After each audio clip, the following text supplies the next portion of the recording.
Hi everyone, Esther here. Thank you to joining my channel.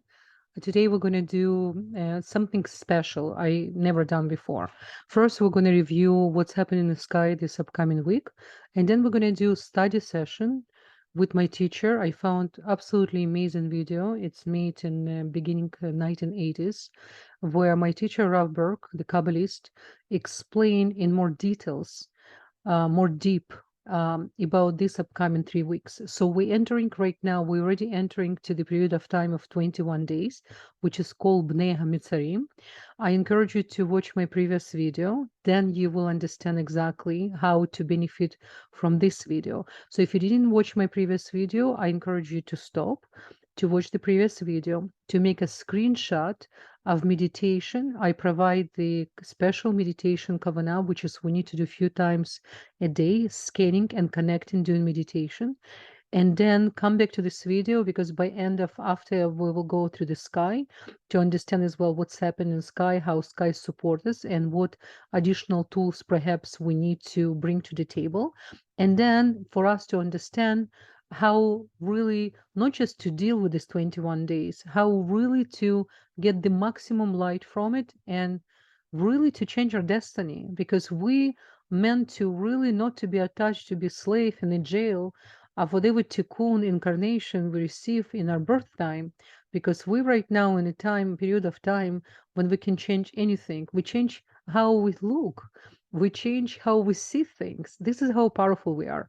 So with the tools, with the amazing Kabbalistic tools, if we really know how to apply and we really work with this, it's absolutely unlimited. The sky is unlimited. Okay, so let's begin with what's happening in the sky. So we're talking about, so today it's July 9th. I'm making this video on Sunday. So let's just quickly see briefly what's happened. So we have our beautiful moon. You can see over here my arrow. She's in Pisces.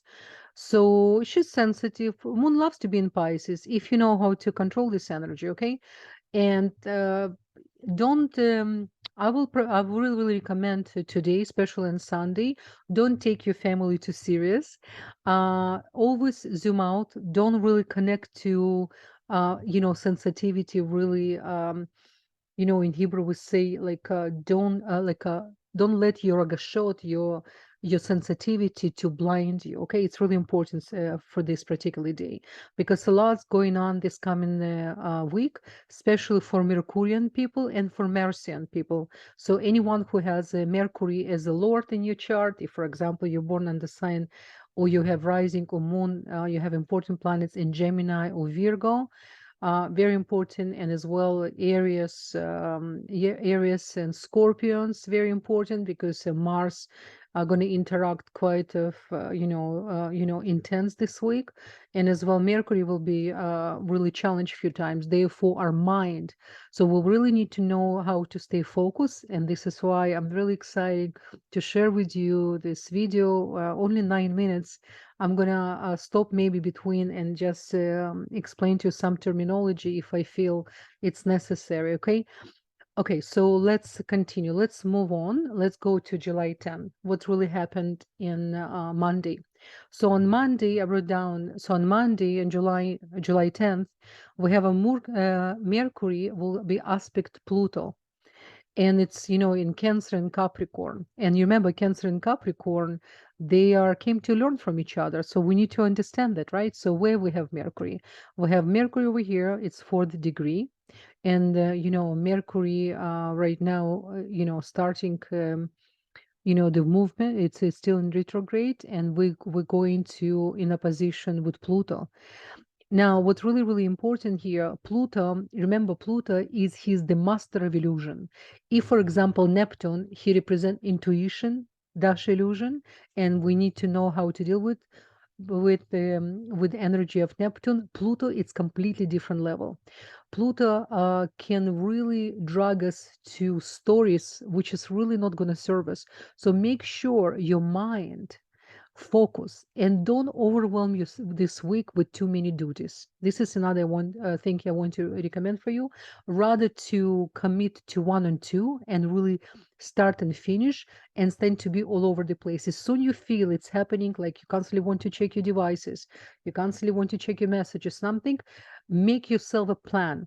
Like really create for your window of time. This is the time I'm working. Put away your cell phone, put away everything which is distract you, because this is the week really can be challenged. On top of the cosmic energy with the Bnei Mitzarim. Remember, Bnei Mitzarim, it's when Shekhinah, the feminine side of Creator, not really here to support us, to, so to say, to put us, the soft pillow when we fall. We're really on our own, and it's a good thing, because this is the time when we really can check how much we really accomplish spirituality in practical, not in theory. So the next, and what else we have here? The moon still in Pisces. She's preparing to. She's actually right now in. She's touching. She's still touching Pisces. Okay, and she's preparing to move. What else? There's a lot going on here. Don't forget about Mars. And Mars, she's kind of Mars. I love Mars in Leo. Mars in Leo, he's a righteous. It's like a general with a lot of medals. General who love to put his favorite outfit and go for the glory. But we need to know it's so much energy. If we don't know how to control, we can burn yourself out, right? So it's amazing energy, can give us a lot of productivity at the same time, but we need to know how to control this energy. Let's go move forward to July 11, where Mercury square Rahu in Ketu. So let's look at our beautiful Mercury. And let's look at our Ketu and our Rahu. Okay, so he actually in 50 degree, he already actually start on Monday, the square position as well. So Mercury will be challenged. This when such a thing happen, some relationship from the past can come back to you, not just to hunt you down out, just to refresh some memories, which is can perhaps can activate some pain. So be aware of that and don't let this illusion. Anything connect to relationship, especially this week, I don't recommend to make any final decisions, because a lot of illusions going to bring up because of the sensitivity as well. Okay, and let's look at the moon. But good news, moon will be conjunct in Jupiter, and it will provide us a lot of divine inspiration because it's in Aries and it touching really positive degree on 15 and 16, so we can connect to it. Remember, then our mind will be challenged by past, because it's a lunar nodes, it's our tikkun, it's our past triggers, because it's really important to understand our triggers. You need to know when they come, and they're not really you, they're not part of you. The outside force, which is still you, allowed to come inside. So just remember that. Okay, now next one, what else we have? We have Rahu as well trines Mars. So at the same time, you see what's happened. Two few positive things here happening. Number one, we have a Jupiter and moon conjuncting, and then we have Mars, which is when Mars trine Rahu, he's going to expand your thoughts and expand your desire. You understand? And if you're going to be focused, you actually write it down, your thoughts. Something can come to you as well from this combination. You potentially, it can have long longevity and success. It's really, really good. So if you're working on some project, definitely good time to work on a project. Just stay focused and only collect what's serving you. Any thoughts coming outside which is going to distract you, recognize, stop, and back to your own, make your own decisions. Really, really important. Now next one, I just want to acknowledge July 11th. It's my father's birthday. He's not with us alive anymore, but my father was a very, very special soul. He was a poem writer. He was a politician. He wrote. He played 5 different instruments, and he was a really good-looking man, inside and out. So I just want to recognize his name was Anatoly Ben Avraham. Let's say so. I just want to recognize it's my father's birthday. Now, let's move forward. We have July 12th. Over here, I mainly want to recognize our beautiful moon. She's going to be conjunct with Uranus. Please, guys, when you wake up in the morning, if you take any natural medicine, I really consider this day to help you to take maybe, some herbs which is will make you focus and balance and calm at the same time. Don't be careful with the coffee this day because moon gonna really activate even some inflammation. Stay away from any not healthy food in general, but this particular day, Uranus can really create here interesting combination in our body as well. Okay, so just keep this in mind. Now, next one, we're moving to July 13, where beautiful moon moved to Taurus, and it's actually in 11 degrees and not far from star Aldebaran and Betelgeuse. She's going to pass by. It's actually good for money decision. The sun really beautiful over here. Look at the sun in Gemini. Actually, if you wanted to make any financial decisions by consulting people you trust, especially for Mercurian people, I never recommend for them to make financial decisions or marketing decisions, even though they amazing marketer, but not for themselves. They always need someone who they need a second opinion to consult in order to make a piece. So this is actually a day I would consider positive day for us to make financial decisions, and yeah, perhaps your financial decisions really to to put your money on a sleep for now, what's happening in the world. Or maybe you find something, then you really believe there's a future in it. So something on that day I really recommend for us to go through. Now we have July 14. On July 14, we have Mercury quincunx Saturn, and it's in Cancer and Aquarius, and it's all about like our mind introspective, right? So we have a Saturn over here, and we have a Mercury.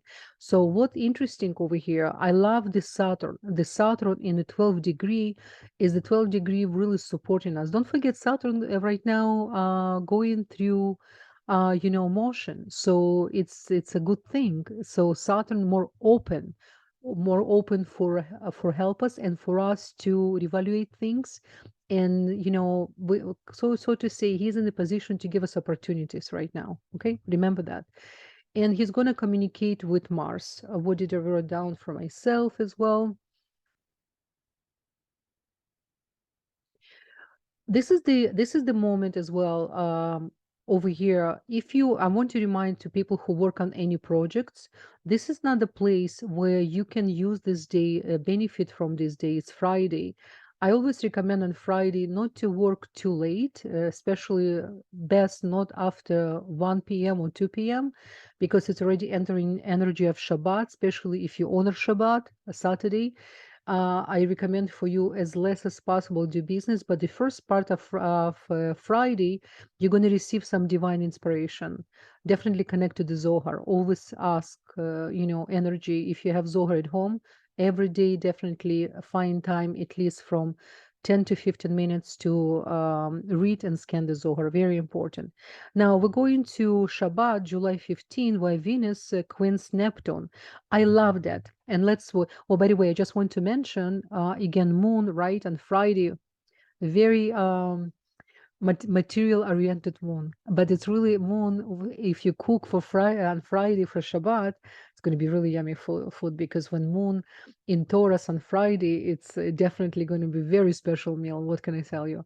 Okay, we're going to July 15, and July 15, we have a Saturday. Yeah, Saturday, July 15, and we have Neptune. Like I said, Neptune will quince Venus, so Venus will be communicated with Neptune. And I will tell you what I love, that you see Venus, she's getting closer, she's almost like a following Mars, so she's very active, Venus, right? And she's right now in retrograde too. So what's happened with Venus when she communicates with Neptune over here? Neptune, don't forget, in Pisces. Venus loves Pisces, and when Neptune in Pisces in his own home, he can provide us a lot of understanding of high dimension.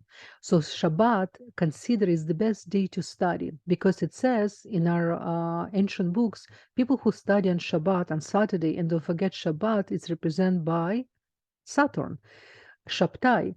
So people who study on Shabbat, their memory tripled even more because we have different set of angels here, and your own mochin, your own personal angel on Shabbat need all this food, the spiritual food, in order to support you a whole week. You need to communicate with your spirit, with your angel.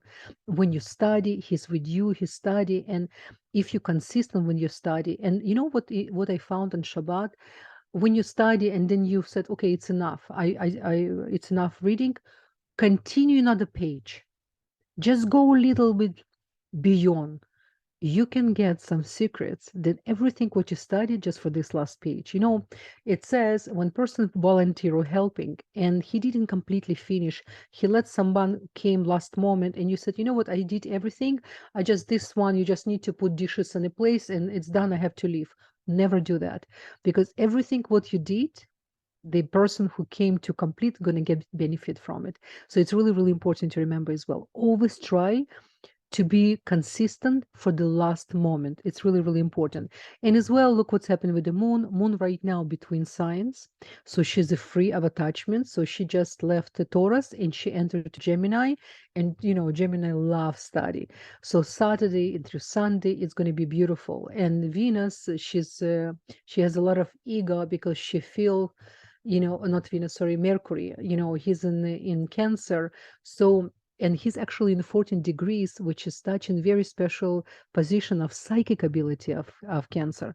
So this Shabbat from Friday to Saturday, the 25 hours, use, study, prepare for you, even study knowledge or books. When you sometimes when you study said, I don't understand what it's about, persevere, just still study, still make your notes, do your research after, talk to your teacher, take yourself to the next level, because it's not enough for today. Tomorrow it's not enough. Every day it's about progress.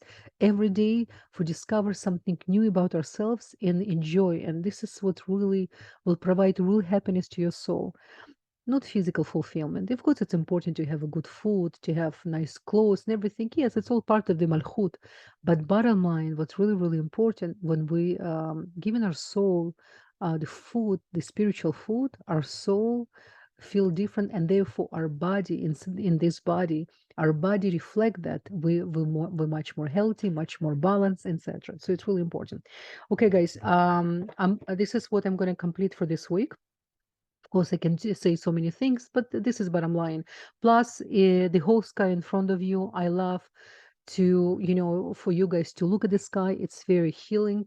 It's really important for you as well to observe. You always can do the screenshot, because you saw I went day by day.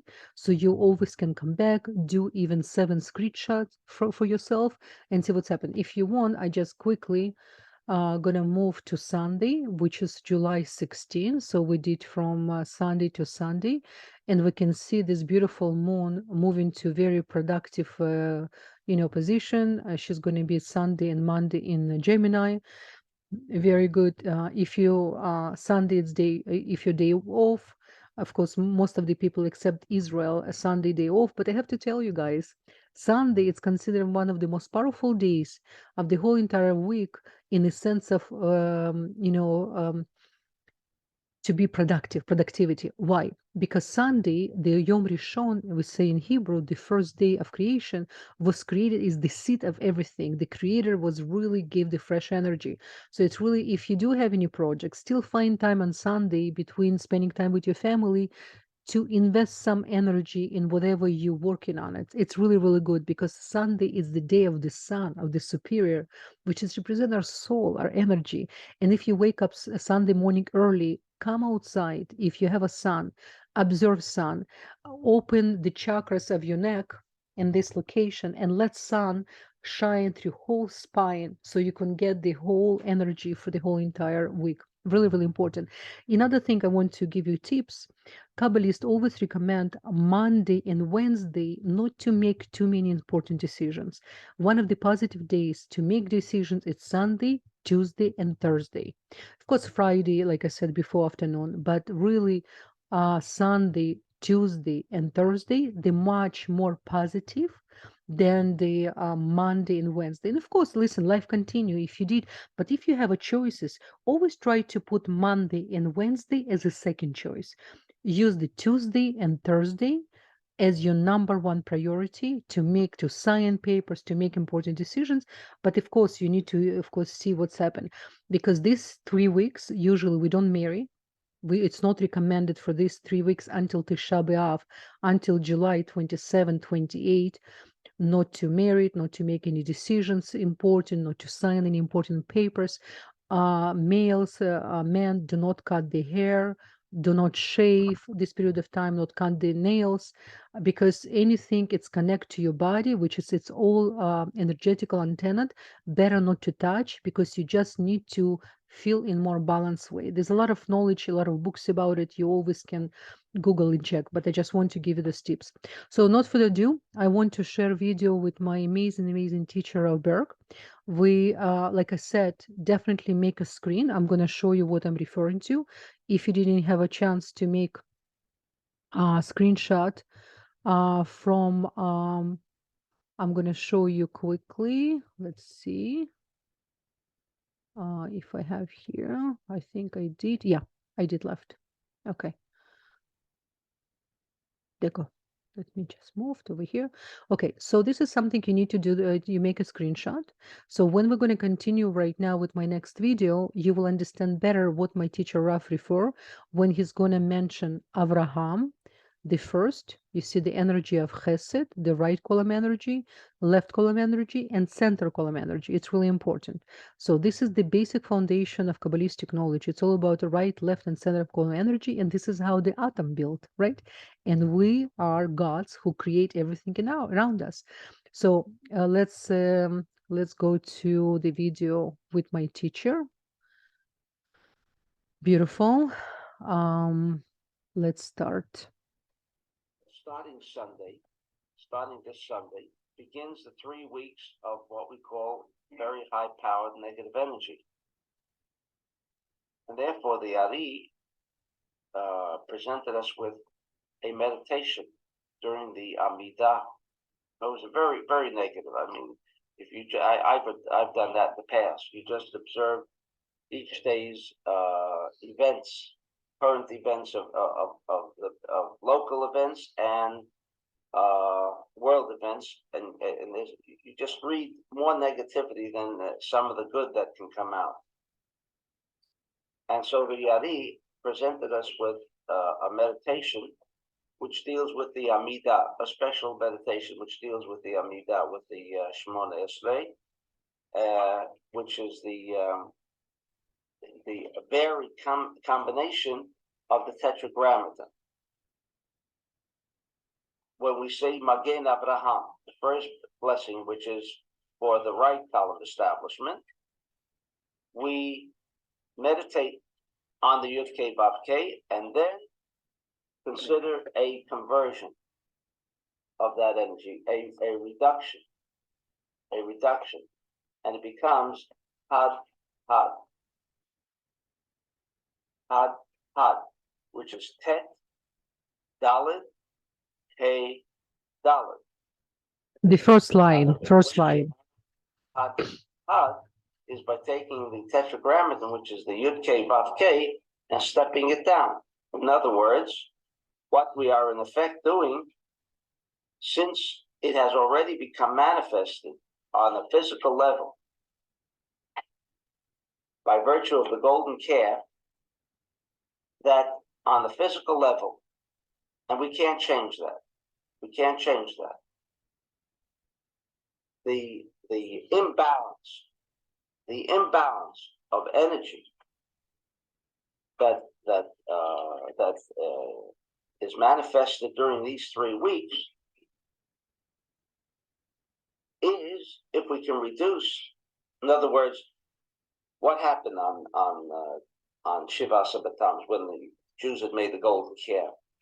Here was an infusion of energy, the energy of Mashiach, the energy of total revelation. Energy of Messiah. Was not prepared. They were the heir of Ram, and they were still considering where's the water, and let's go back to Egypt where there was freedom, meaning that there was a complete indulgence in the desire to receive for oneself alone.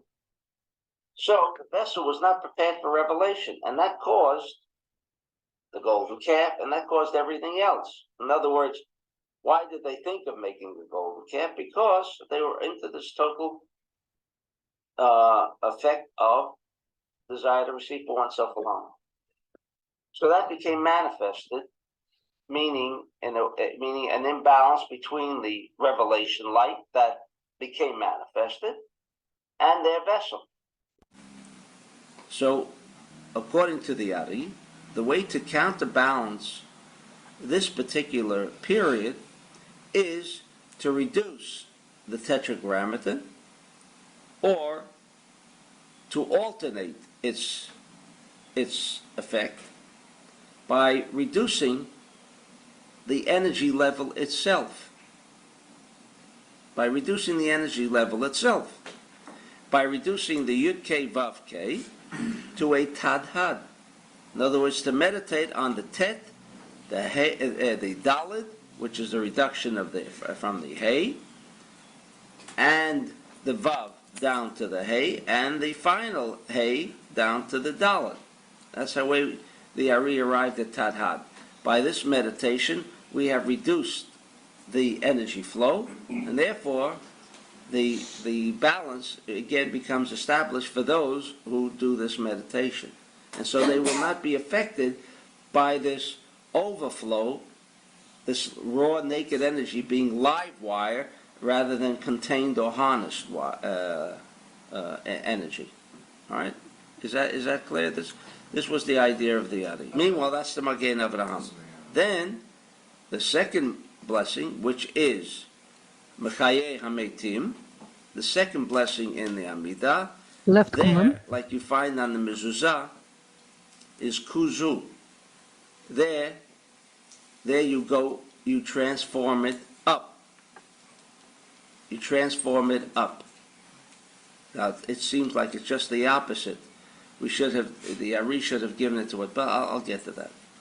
But in any event, we concentrate on one step up, from the Yud to the Kaf.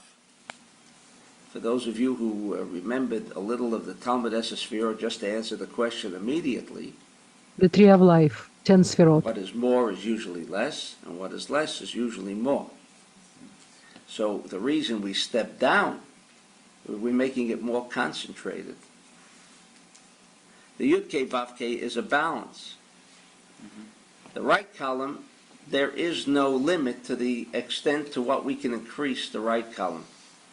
Right column is never a problem. So in other words, when we're bringing the Yud down to a Tet, what we're doing is we're making it more concentrated. Not right? So in effect, when you're making it more concentrated, the art of reductionism, which is high-tech reductionism, what happens with reductionism? You actually increase its ability. You increase its effectiveness.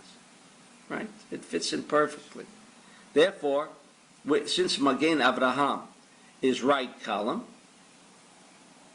we want to increase the potential of the sharing capability. That's the paradox that we learned in Talmud Esther-Sphirot that people don't realize yet. That the more money you have, the more money you can count, obviously you have more capabilities of acquiring all the things that money could buy. But that doesn't always work. In other words, if you can take each dollar and increase its potential ability to $5, and we've discussed that on many occasions. In other words, the same person will buy the same car. One will pay $5,000 and the other one will pay $4,000 because he heard or someone came and told him that this place has a special sale today. And things like that happen. And so if you heard if you got the right information at the right time, you then can save some money. The other person didn't get the information. What does it really and essentially mean? That the dollar in this individual's possession is actually worth more than the same dollar in someone else's possession. So we're not saying that poor is great and rich is bad. However, what we're saying, the art of money is not necessarily the quantity, because you can lose quantity. You know, big corporations go under also, despite their enormous assets. But the liabilities became more than assets. So their assets, despite the fact of being in such huge numbers, doesn't necessarily mean that it doesn't fold. So the art of reductionism. When we come to then, of course, that's the one aspect. The paradox is that when we come to the second bracha, which is Machaya HaMeitim, we're going up the Kuzu. In other words, the Yud becomes the next letter up, which is Kaf. The Hey becomes the next letter up, which is Vav. The Vav becomes Zayin, and the final Hey becomes a Vav. So you have Kuzu. Now here, it was a step up. Now here again, not that we are reducing, but we are concentrating on the vessel, where the vessel should be increased. Because if we remember that what happened on the day of the golden calf was revelation had already taken place on Shavuot, 40 days before. Revelation took place, but they were not in a position to handle that kind of revelation because their vessel was not of an equal and comparable balance to the revelation that had occurred on Mount Sinai. Therefore, what we want to do, by virtue of the Kuzu, is increase the vessel's potential, and therefore you get a balance. You can also say at the same time that by increasing the vessel, are we reducing its ability to receive? The answer is no, not in metaphysics. That law only applies in the world of the physical. For us. That's right. Only in the illusionary. But now we're not operating on that level. We're not operating on that level. So what we're doing, since the left column, you can't change nothing. What do I mean you can't change? The revelation exists on that parallel universe. Revelation took place. Did Mount Sinai take place? Yes. It's not that there is a reduction in the revelation. No time is there a reduction in revelation.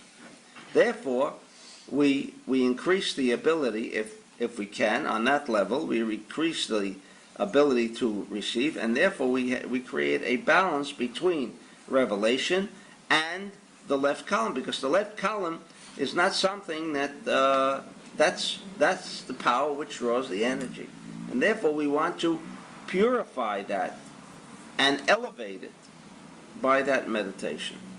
And then we have the central column, which is Hakel HaKadosh, and we concentrate on the Matzpatz, which is Mem Tzadik, Pei Tzadik. The way we arrive at that is there is another coded device which says that the Aleph and the Taf can be interchangeable. The Aleph and the Taf can be interchangeable. If you learn Kabbalah, you know what it means. If you don't learn Kabbalah, then what do you mean? Aleph can be interchangeable with Taf. They're at the opposite ends. But if you learn the aspect of Or Chozeh, that it depends. They're both right. The Aleph is the beginning, the Taf is the end. But the Taf is also Malchut, where on our level, it's really the beginning. Therefore, this system is Aleph, Taf, Bet is interchangeable with Shin. When you're operating where? In the central column. Where does Malchut become Keter? In the central column, in restriction. Now you understand how the Ari arrived at at this information, because you learn Talmud Esser-Sfirot, it becomes very simple. Yud is interchangeable with the Mem. The Hey is interchangeable with the Tzaddik.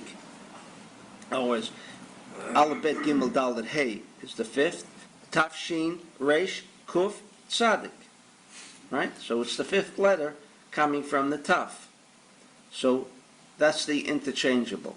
What we're really doing is injecting an increased capacity of Or Choseh, of returning light.